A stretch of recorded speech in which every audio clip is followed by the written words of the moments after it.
You know what's crazy? Right now, as you're watching this video, massive cargo ships are gliding through a narrow strip of water in Central America, carrying everything from your iPhone to your morning coffee. That journey takes about 10 hours. Without this waterway, it would take them weeks to sail around the entire continent of South America. But here's what they don't tell you in history class. Building that canal cost more than just money. It cost lives. Thousands of them. And I'm not talking about some distant abstract number. I'm talking about real people. Men who woke up every morning not knowing if they'd make it to sunset. My name is James Sullivan, and between 1904 and 1914, I was one of those men. I dug through mountains, I survived diseases that killed my friends, and I watched the most ambitious engineering project in human history unfold right before my eyes. This is my story. This is the real story of the Panama Canal. And trust me, it's nothing like what you learned in school. Let me take you back to 1904. Theodore Roosevelt is president, and he's got this wild idea that's been floating around for centuries. What if we just cut Central America in half? Sounds insane, right? But think about it. Ships traveling from New York to San Francisco had to sail all the way around South America, a journey of nearly 13,000 miles that took months. If you could just slice through Panama, that same trip becomes 5,200 miles. You'd save time, money, and lives lost to storms around Cape Horn. The French had already tried and failed miserably. Between 1881 and 1889, they lost over 22,000 workers to disease and accidents. Yellow fever and malaria turned their dream into a graveyard. But America thought it could do better. Spoiler alert, it wasn't easy. I was 23 years old when I signed up. Fresh off a construction job in Chicago, looking for adventure and better pay. They were offering wages that seemed incredible, anywhere from $50 to $150 a month, depending on your skill level. That was real money back then. The recruiter made it sound glamorous. Be part of history, he said. Help build the gateway between two oceans. What he didn't mention, the part about the mosquitoes, the mud, the heat, and the constant threat of death lurking around every corner. You want to know what Panama was like in 1904? Imagine stepping off a ship into air so thick and humid you feel like you're breathing through a wet towel. The temperature hovers around 85 to 95 degrees Fahrenheit every single day. And it rains. Oh boy, does it rain. During the wet season, which lasts from April to December, you'd get these torrential downpours that would turn the entire work site into a muddy soup. We're not talking about a little drizzle. We're talking about water falling from the sky like someone turned on a faucet and forgot to turn it off. The jungle was alive in ways that still give me nightmares. You'd hear howler monkeys screaming in the night, insects buzzing constantly, and strange sounds you couldn't identify. Snakes everywhere, some as thick as your arm, and the jungle would try to reclaim everything we built. Leave a tool unattended for a week? Vines would be growing over it. But the worst part? The invisible killers. Yellow fever, malaria, dengue fever, dysentery, typhoid. These diseases didn't discriminate. They'd take the strongest man and reduce him to a shivering, vomiting wreck within days. And then, often as not, they'd take him to his grave. When I first arrived, they housed us in these old French barracks that were falling apart. Rusted metal roofs, wooden walls with gaps big enough to stick your fist through, and beds that were basically wooden planks with thin mattresses. And the mosquitoes, they came through those gaps like they owned the place. Because honestly, they did. Here's something uncomfortable that history books gloss over. We weren't all treated equally. The Americans created this system they called silver and gold. And no, it wasn't some cool nickname. It was literal segregation. Gold roll workers were mostly white Americans and Europeans. They got paid in gold currency, lived in better housing, had access to better medical care, and ate in nicer dining halls. These were your engineers, your skilled foremen, your supervisors. Silver roll workers. That was everyone else. Mostly workers from the Caribbean, Barbados, Jamaica, Martinique, Trinidad. These men did the back-breaking labor, got paid in silver currency, which was worth less, lived in worse conditions, and were treated as completely expendable. I was on the gold roll because I was white and American. That's it. That's the only reason. And before you think, well, maybe the gold roll workers were just more skilled, let me tell you something. Some of the hardest working, most talented men I ever met were on the silver roll. They'd be swinging pickaxes in the blazing sun for 12 hours straight, moving more earth than guys who got paid twice what they did. The dining halls were segregated, the housing was segregated, even the water fountains were labeled gold and silver. It was wrong. I knew it was wrong then, and I know it's wrong now. But that was the system, and if you spoke up too loudly about it, you'd find yourself on the next ship back to the States. The Caribbean workers, we called them the West Indians. They bore the brunt of this project. They died in higher numbers, got sick more often, and received less care when they did. And yet they kept working. They kept showing up. They kept building. Because for many of them, even those meager silver roll wages were better than what they could make back home. They sent money to their families, hoping their sacrifice would buy a better future for their children. When I first got to Panama, men were dying at an absolutely staggering rate. I'm talking about waking up one morning to find that the guy in the bunk next to you didn't wake up at all. I'm talking about entire work crews getting wiped out by yellow fever in a matter of weeks. The hospitals? They were death traps. They had these beds with their legs sitting in pans of water because they thought it would keep ants away from sick patients.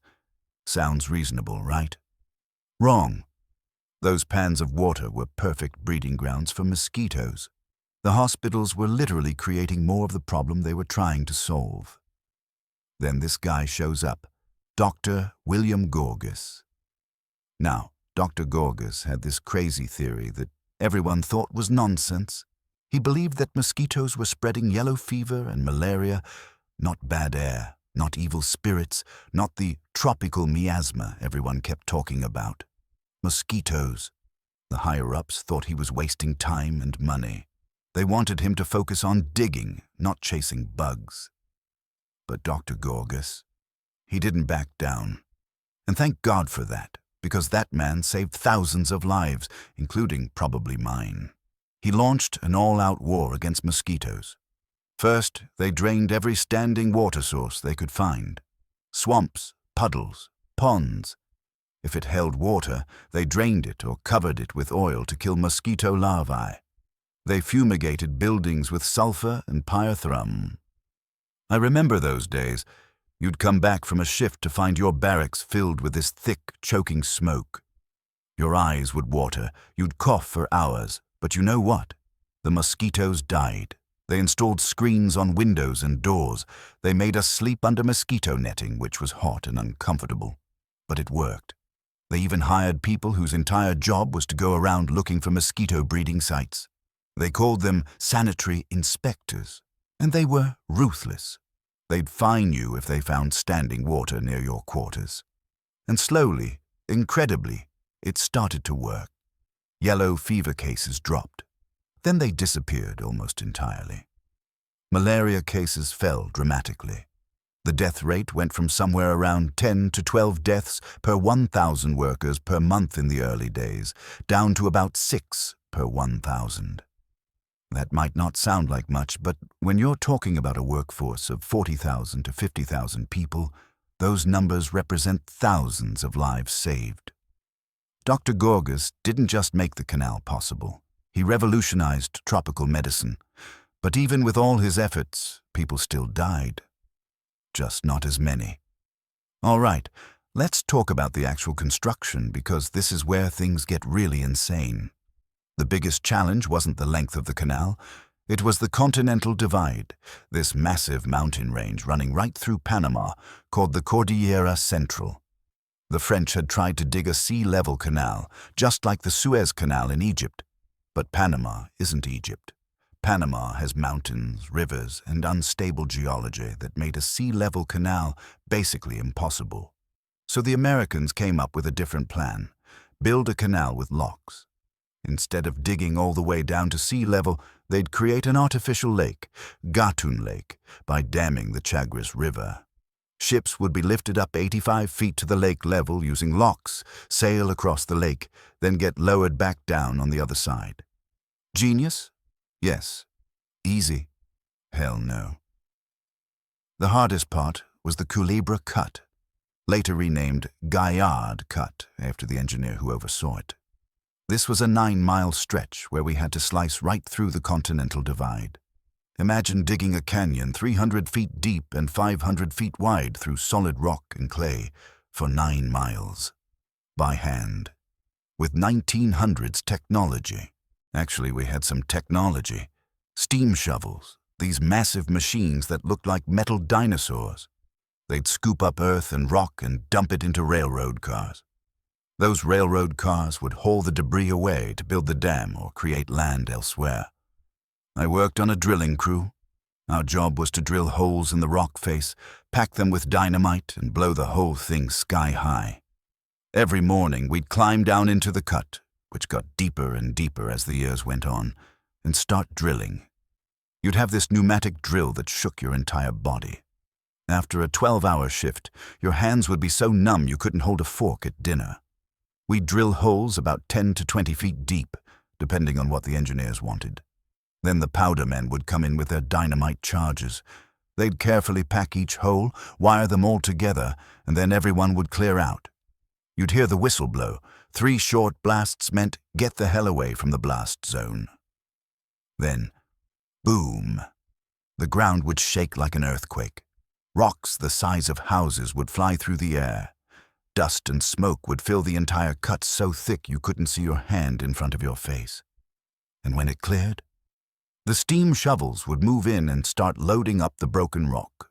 We were moving insane amounts of earth. On good days, we'd remove 200,000 cubic yards. Over the entire construction period, the Americans removed about 200 million cubic yards of material from the cut alone. To put that in perspective, that's enough earth to bury Manhattan under 12 feet of dirt. But here's the thing about digging through mountains in tropical climates with unstable geology. The earth doesn't just sit there and let you dig it up. It fights back. We had these things called slides, massive landslides that would suddenly collapse into the cut, undoing weeks or months of work in minutes. The worst one I personally witnessed was in 1907. We'd been working on a section of the cut for months, making great progress. The walls were steep but stable, or so we thought. One morning, after days of heavy rain, I was about to start my shift when someone started yelling. I looked up and saw the entire north wall of the cut starting to move. Not crumble, move. Like a slow-motion avalanche, millions of tons of earth and rock just started sliding down. Trees, boulders, mud, all of it flowing like a thick liquid right into the cut we'd spent months excavating. We ran. God, did we run. Men were screaming, dropping their tools, scrambling to get out of the path of that moving mountain. I saw one of our steam shovels get completely buried in seconds. Just gone. The operator barely made it out alive. When it was over, the cut was filled with debris 30 feet high for hundreds of yards. Weeks of work, erased in 15 minutes. And that wasn't even the worst slide. The cucaracha slide was notorious. It kept sliding over and over again, no matter what we did.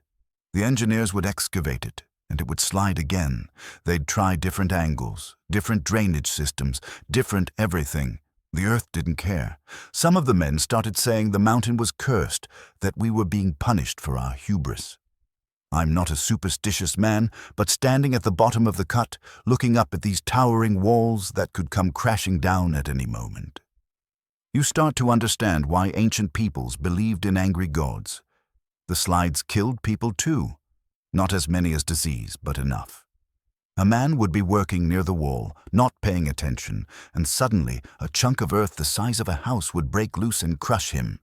No warning, no chance to run. Just there 1 second, gone the next. While we were digging the cut, other crews were building the locks, and let me tell you, those things were absolute marvels. I got transferred to the Gatun Locks project in 1909, and the scale of it blew my mind. Each lock chamber was 1,000 feet long, 110 feet wide, and 70 feet deep. The walls were made of concrete, millions and millions of cubic yards of concrete. They had to build an entire concrete mixing plant just for this project.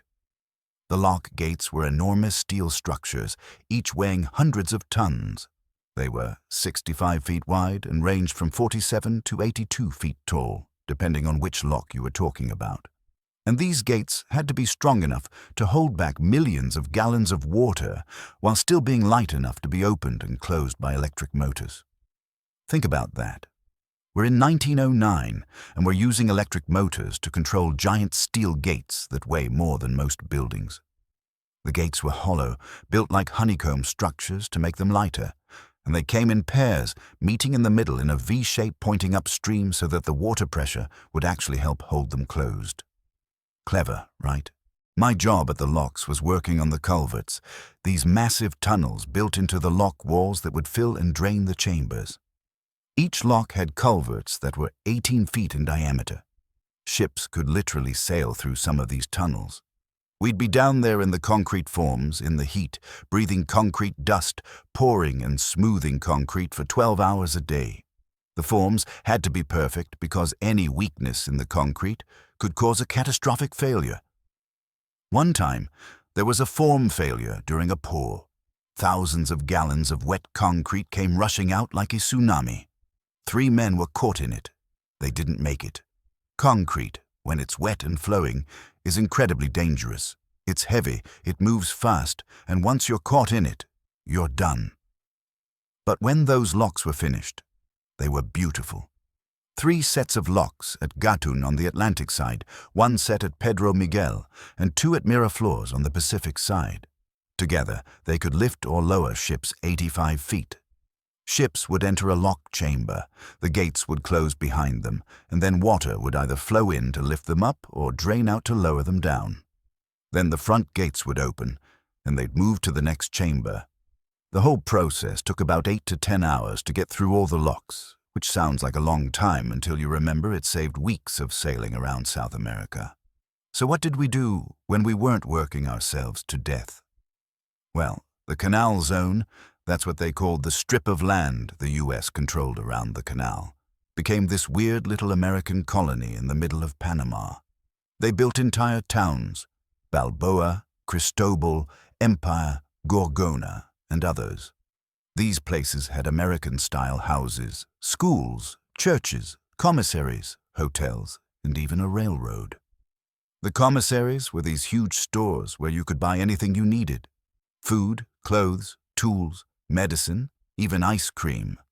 Everything was imported from the States and sold at reasonable prices. For gold roll workers like me, the zone was actually pretty comfortable once the sanitation improved. We had recreational clubs with billiards and bowling, baseball leagues, libraries, and even movie theaters once those became popular. I played in a baseball league every Sunday. We had teams from different work divisions competing against each other. It was a good way to blow off steam and forget, at least for a few hours, about the danger and exhaustion of the work week. The YMCA set up branches in the zone and organized activities for workers.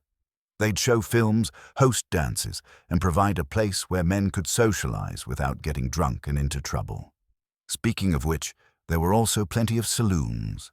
On payday, a lot of guys would head straight to the nearest bar and drink away their wages. Can't say I blame them when you're living in constant danger and discomfort. Alcohol provides an escape. For the silver roll workers, life was harder. They had fewer recreational facilities, lived in more crowded conditions, and had less access to the amenities that made the zone bearable. Many of the West Indian workers kept to themselves, forming their own communities with their own churches and social clubs. They'd maintain their cultural traditions, cooking their own foods, singing their own songs. There was tension sometimes between different groups: Americans, Europeans, West Indians and Panamanians, all living and working together, not always harmoniously. Fights would break out, usually over stupid things fueled by alcohol and exhaustion. But mostly, we were all just trying to survive and make it to the end of our contracts. Some guys brought their families, wives and children who lived in the zone towns. I remained single during my time there, which in retrospect was probably wise. Raising children in that environment couldn't have been easy. Though I'll admit, sometimes I envied the family men. They had something to come home to beyond just another bunk in a barracks full of snoring, farting men who smelled like they'd been digging in mud all day. Because, well, we had been digging in mud all day. Let's talk about something the commemorative plaques and museum exhibits don't emphasize enough. The accidents. This was dangerous work. Incredibly dangerous. And people died in ways that still haunt me nearly a century later. Dynamite accidents were common. Despite all the safety protocols, sometimes things went wrong. A charge wouldn't detonate during the main blast, leaving an unexploded stick of dynamite buried in the rock. Then a drill crew would come along and hit it with their drill. Boom. I saw that happen once. One moment, there's a crew of 5 men drilling. The next, there's just red mist and the sound of the explosion echoing off the walls of the cut. We found pieces of them scattered over 100 yards. Railroad accidents killed dozens. We had hundreds of miles of temporary track constantly being laid and torn up as the work progressed. Trains would derail, crash into each other, or run over workers who didn't hear them coming. The trains were essential. We couldn't move millions of tons of earth without them, but they turned the entire canal zone into this chaotic railroad network where death on tracks was always just one mistake away. I remember this kid. Couldn't have been more than 18. Fresh off the boat from Jamaica, he was walking along the track, probably daydreaming about home or the girl he'd left behind, and he didn't hear the train coming around the bend. The engineer saw him, blasted the whistle, tried to brake, but you can't stop a train hauling 20 cars full of rock on a dime. We had to scrape what was left of him off the rails. Steam shovel accidents happened too. Those machines were powerful, but not particularly safe by today's standards. Operators would get their hands crushed, cables would snap and whip around like metal serpents, boilers would explode. One shovel I was working near had its boom cable snap. The boom swung around wildly, smashing into the guy operating it. Killed him instantly. Rock falls in the cut were another constant threat. You'd be working along and suddenly hear this ominous cracking sound. You'd look up to see a boulder the size of a wagon breaking loose from the wall 200 feet above you. Sometimes you could run, sometimes you couldn't. The smart workers always kept one eye on the walls and their ears open for warning sounds. The unlucky ones? Well, they ended up in the cemetery. And then there were the injuries that didn't kill you immediately but might as well have. Crushed limbs that had to be amputated in the field hospital. Burns from steam or acid used in the concrete work. Infections that turned minor cuts into life-threatening conditions. The hospital at Ancon became one of the best hospitals in the world because it had to be. They dealt with everything from tropical diseases to traumatic injuries to surgery complications. But even the best doctors can't save everyone. By 1913, we knew we were getting close. The cut was nearly complete. The locks were functional. Gatun Dam had created the artificial lake. The railroad across the isthmus was running smoothly. There was this energy in the air, this sense that we were actually going to finish this impossible project.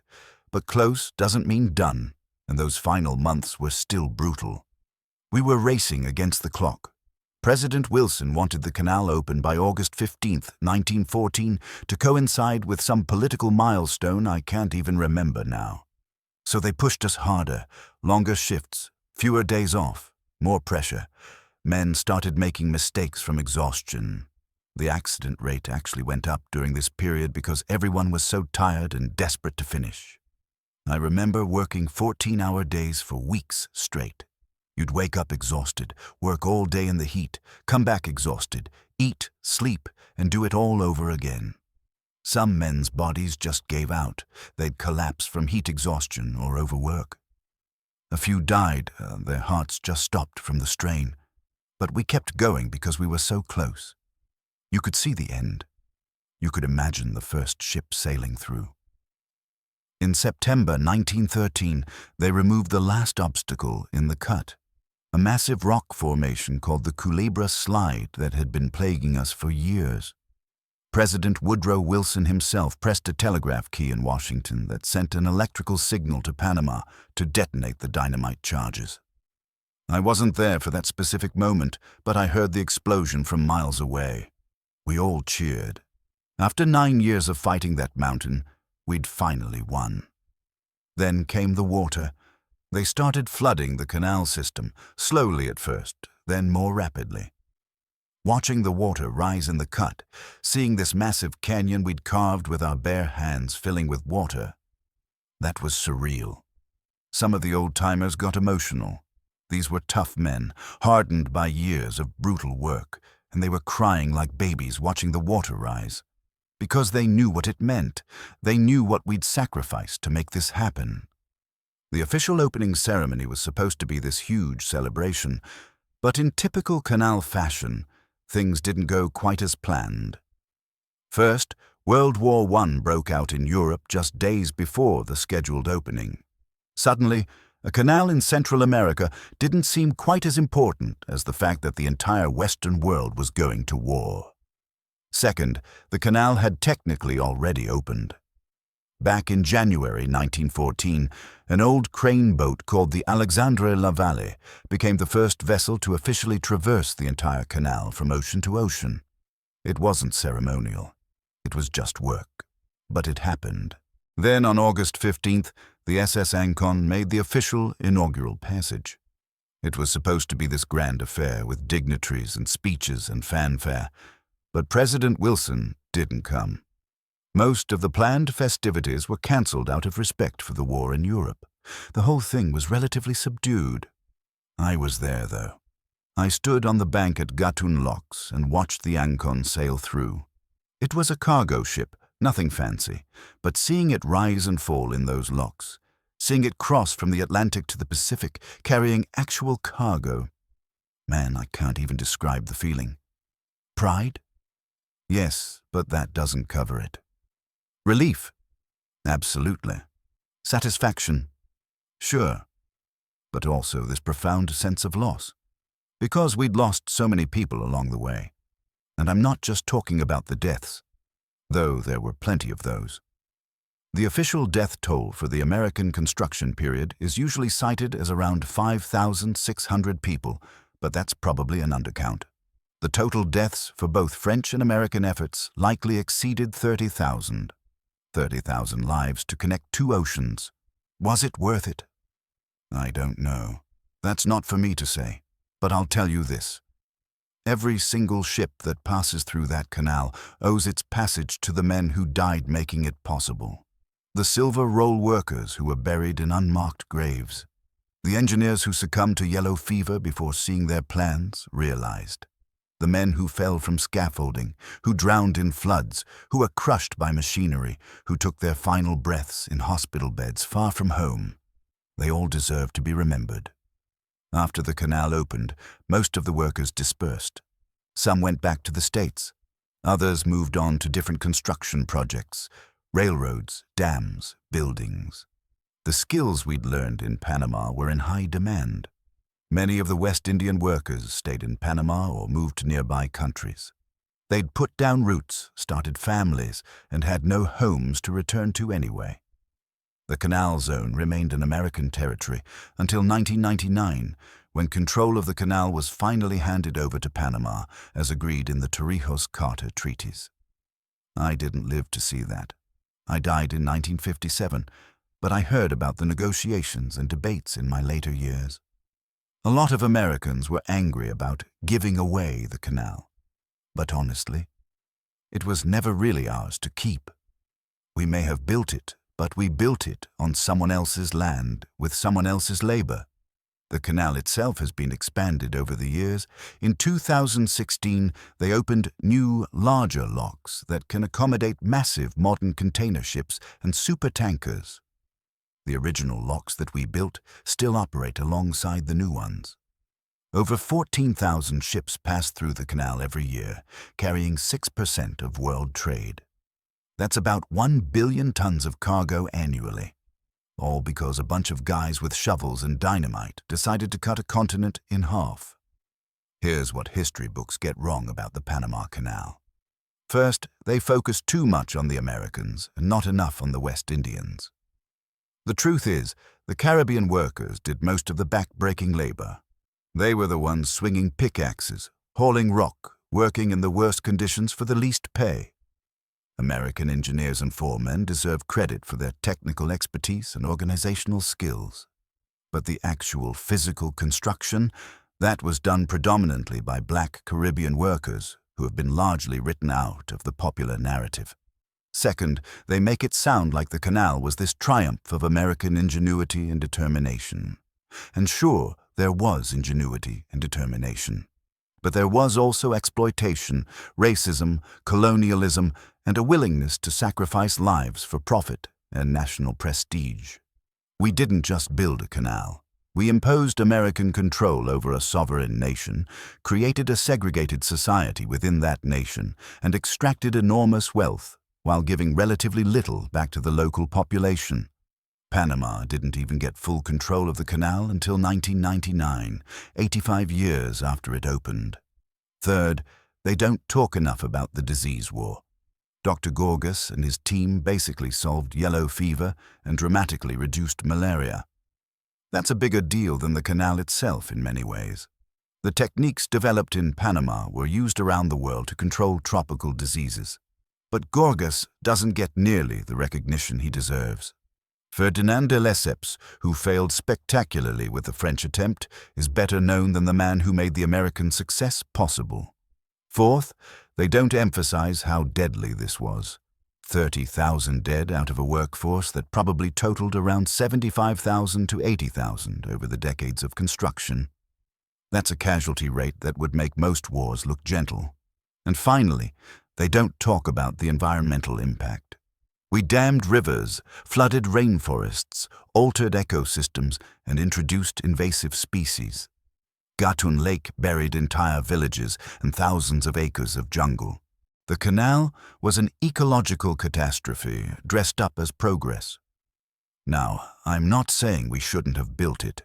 The canal has undeniably been beneficial for global trade and transportation, but we should at least acknowledge the full cost: human, social, and environmental. I'm an old man now, telling this story from the comfortable distance of many years. When I look back at my time in Panama, I have mixed feelings. On one hand, I'm proud of what we accomplished. We did something that people said was impossible. We moved mountains, literally. We tamed rivers, conquered diseases, and created one of the most important transportation routes in human history. I was part of something bigger than myself. How many people can say that? On the other hand, I'm haunted by the cost. I remember the names and faces of men who died. Jimmy Henderson, who fell from a lock gate.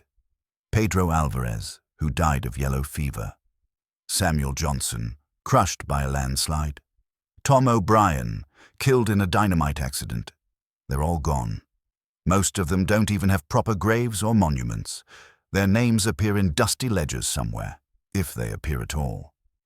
I survived. I made it out alive. Mostly healthy, with enough money to start a small business back in the States. I lived a long, full life. Why me? Why not Jimmy, or Pedro, or Samuel, or Tom? There's no good answer to that question. Luck, I suppose. Being in the right place instead of the wrong place at the crucial moment. Having good instincts about when to run and when to take cover. Getting assigned to jobs that were slightly less dangerous than others. Luck. But survivor's guilt is a real thing, and I've carried it with me for decades. Today, the Panama Canal is one of the most important pieces of infrastructure on Earth. It handles about 5% of global maritime trade. The canal's annual revenue is around $2.5 billion, with most of that going to Panama's government now. The canal enabled the rise of global container shipping, Those massive cargo vessels you see in pictures. Most of them are designed specifically to be as large as possible while still fitting through the Panama Canal. They're called Panamax ships. During World War II, the canal was critical for moving military vessels between the Atlantic and Pacific.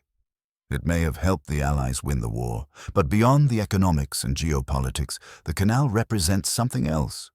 The idea that humans can reshape the world to suit our needs. For better or worse, that's what we did in Panama. We looked at geography and said, no, we don't like this. We're going to change it. And we did. That same mindset built the Hoover Dam, the interstate highway system, the International Space Station, and countless other mega projects. Is it hubris? Maybe. But it's also what humans do. We build, we create, we transform the world around us. The question is whether we do it thoughtfully, with respect for nature and for each other, or whether we do it carelessly, leaving destruction in our wake. In Panama, we did some of both. You might be wondering why you should care about a construction project from over a century ago. Here's why. First, the Panama Canal is still incredibly relevant. With climate change opening up Arctic shipping routes and new trade wars reshaping global commerce, the canal's future is uncertain. But for now, it remains vital. Second, the story of the canal is a story about sacrifice and inequality. The same patterns that played out in Panama, where wealthy nations exploit poor workers, where racial hierarchies determine who prospers and who suffers.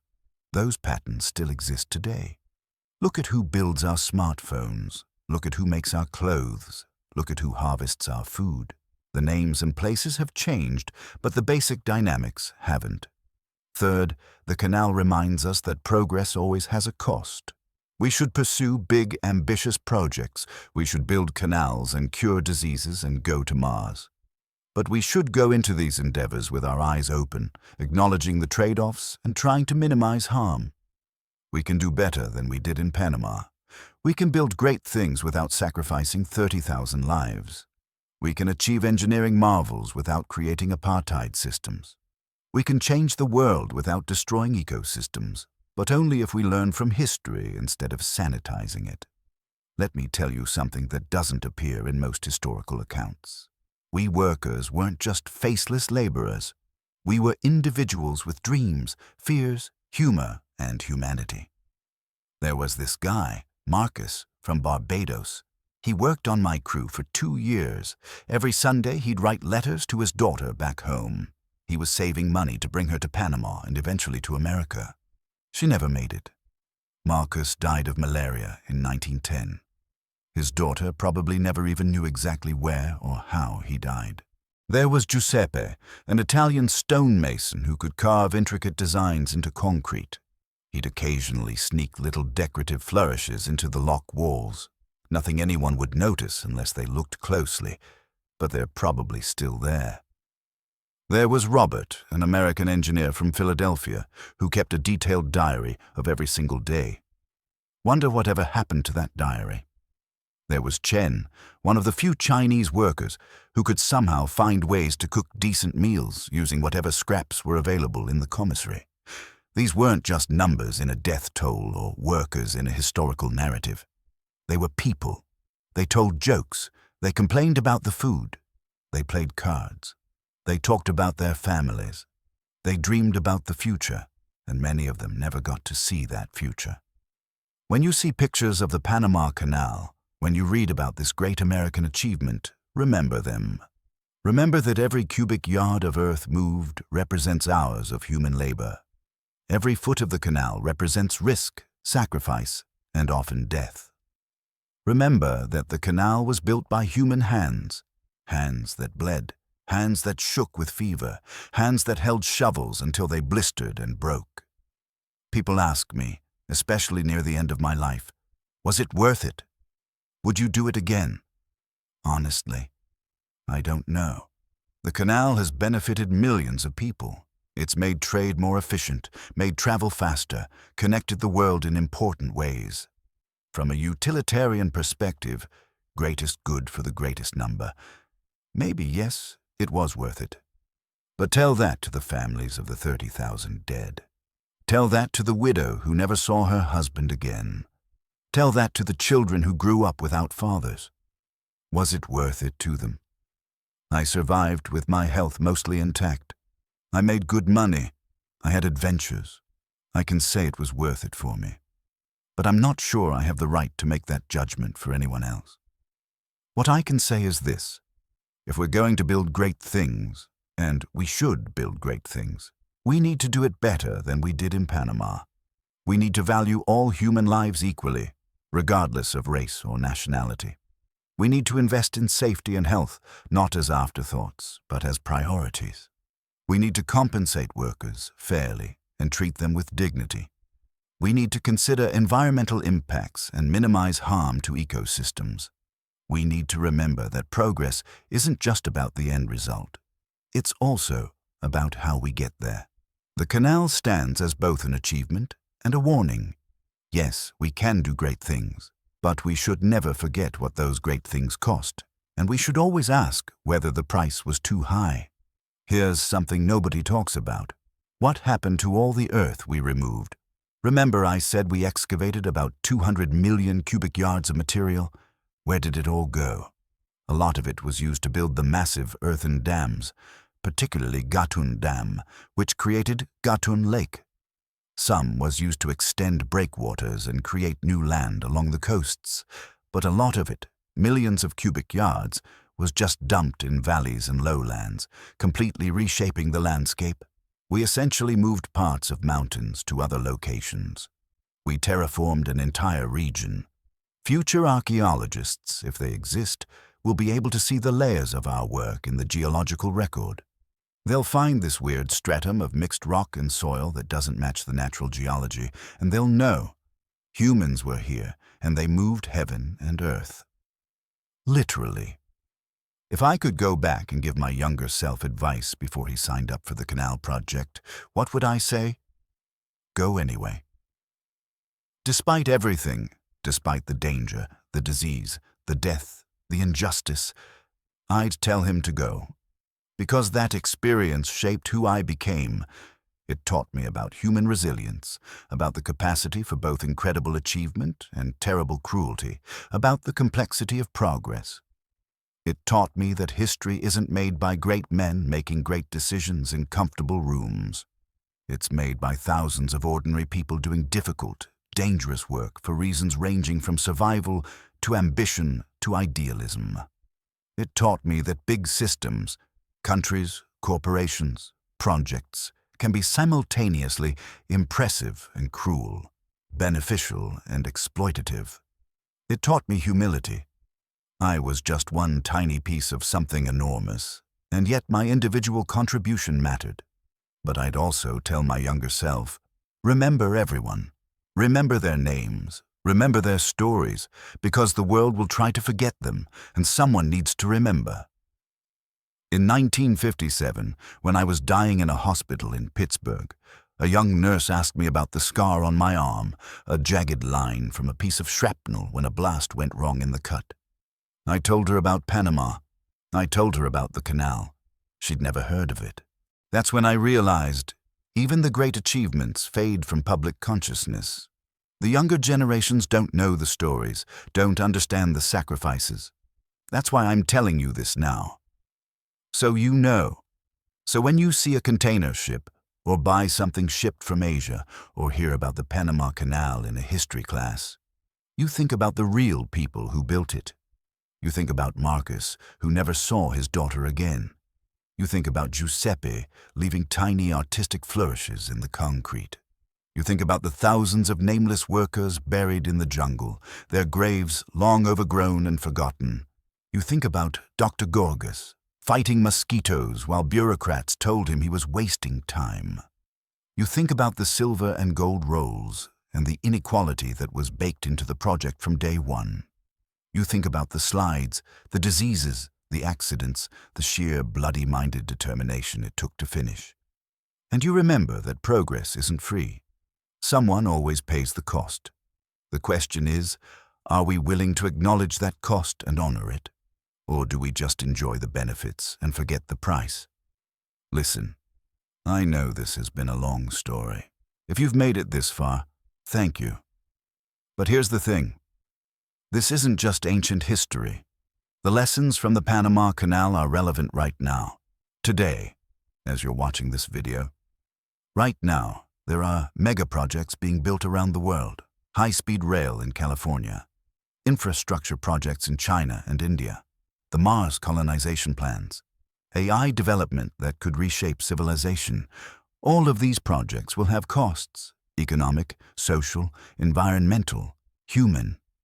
The question is whether we'll learn from Panama or whether we'll repeat the same mistakes. Will we value all workers equally or create new versions of the silver and gold system?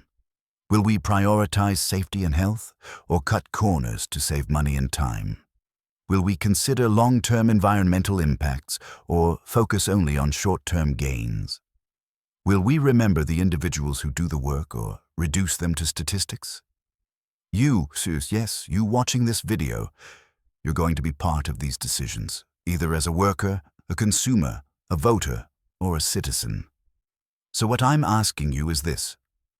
Learn from our story. Learn from our mistakes. Demand better, expect better. Create better. Build great things, absolutely. Push the boundaries of what's possible. But do it with your eyes open. Do it with respect for human life and dignity. Do it with thought for the consequences. Don't sacrifice 30,000 lives for a shipping route. Don't create systems where people are valued differently based on their skin color or nationality. Don't destroy ecosystems without understanding what you're destroying. You can build the future. Just build it better than we built the canal. Before I finish, I need to say something about stories. This is my story, my perspective, my memories, my interpretation of events. But there are thousands of other stories from the canal that will never be told. Men who didn't survive to tell their tales. Men who couldn't read or write, so they left no records. Men whose contributions were deliberately erased or minimized. Every great historical event is really millions of individual stories that get compressed into a single narrative. When you hear about the construction of the Panama Canal, remember, that's not one story. That's 75,000 stories happening simultaneously over 10 years. Some of those stories were about achievement and pride. Some were about suffering and loss. Some were about exploitation and injustice.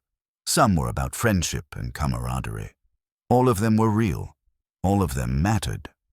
I got lucky. I survived, and I'm here to tell you my part of the story. But please, don't think my story is the only story. It's just one voice in a chorus of thousands. It's 1957. I'm lying in a hospital bed, an old man with more memories than future. The nurse who asked about my scar has moved on to other patients, but our conversation got me thinking. What do I want people to remember about the Panama Canal? Not just the engineering triumph. Not just the geopolitical significance. I want them to remember the people. I want them to remember that connecting two oceans cost 30,000 lives. I want them to remember that progress has a price, and we should always consider whether we're willing to pay it. I want them to remember that inequality, injustice, and exploitation undermine even our greatest achievements. And I want them to remember that ordinary people, welders, drillers, diggers, concrete workers, railroad men, built one of the wonders of the modern world. Not with magic, not with ease, with sweat, blood, and lives. We cut through a continent, we connected two oceans, we changed the world, and then most of us were forgotten. Don't let that happen. Remember us. Remember what we did and what it cost. Because those who forget history, well, you know how the saying goes. All right, we're almost done. But before you click away to the next video, I want to leave you with some specific things you can do. First, share this video. Share it with your history teacher. Share it with your friends. Share it with anyone who needs to understand that history is made by ordinary people, not just presidents and generals. Second, Do your own research. This video is one perspective. Read the accounts from West Indian workers. Read the medical reports from Dr. Gorgas. Read the engineering journals.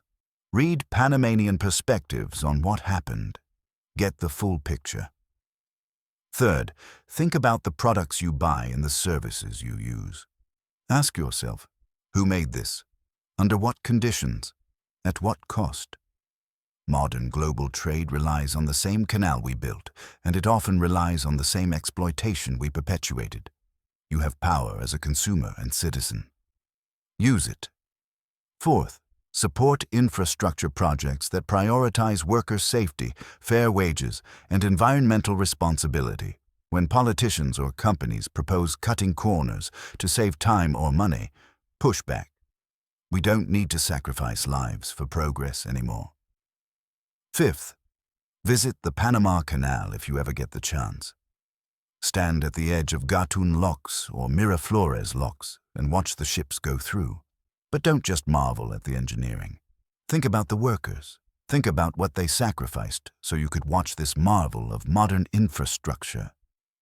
Sixth, hit that like button and subscribe to this channel. I know, it's the YouTuber thing to say. But here's why it actually matters. The algorithm determines what people see. If this video gets engagement, more people will see it. More people will learn this story. More people will remember the workers who built the canal. That's how you honor the dead, by making sure they're not forgotten. Seventh, leave a comment. Tell me what you think. Tell me if you learned something new. Tell me if your perspective on the Panama Canal changed. Or tell me your own family story. Maybe your great-grandfather worked on the canal. Maybe you're from Panama or Jamaica or Barbados, and this story hits close to home. Share it. These conversations matter. I'm James Sullivan. I was a worker on the Panama Canal from 1904 to 1914. I'm 76 years old now, and my hands still shake sometimes from those old pneumatic drills. I still have nightmares about landslides. I still see the faces of men who didn't make it home. But I also remember the pride we felt when the first ship sailed through. I remember the friendships forged in adversity. I remember the sense of purpose, even when the purpose came at too high a cost. The Panama Canal stands today as a testament to human ambition, ingenuity, and determination. But it also stands as a memorial to those who died building it.